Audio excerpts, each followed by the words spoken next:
Welcome back to the Follow the Money. We're joining us now is Democratic Congressman John Garamendi. Congressman, what's your reaction to the role of the Tea Party in this debt debate, sir?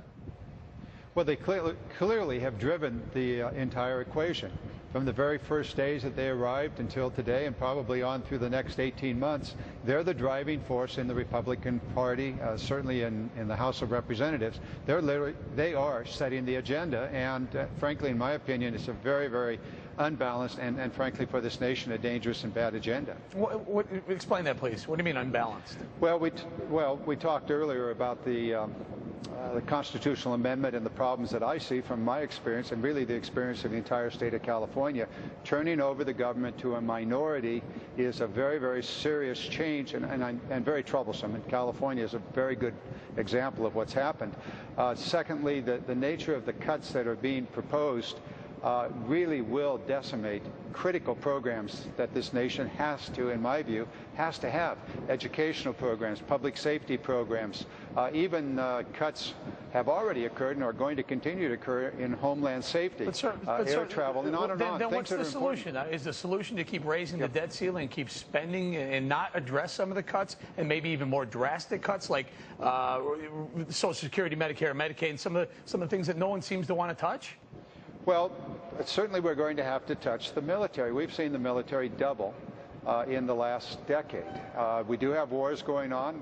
I think we ought to be pulling out of Afghanistan in a big hurry, leaving behind a small force of special operators to go after the terrorists wherever they happen to be in that region. I think we can save a couple $100 billion right there. It's $150 billion between Iraq and Afghanistan today, and going to continue at just slightly less than that level for the next couple of years. That's real money that we ought to be spending here. What about, people are living longer, they're healthier. Do we not raise the retirement age? Do we not means test some of the other Medicaid? Well, Medicare is already means tested. Medicare Part B is means. Medicare is already means tested. Part B, the copay moves up as you have more income or down as you don't. So it is already in that system. With regard to Social Security, we've capped out Social Security payroll deductions at $107,000.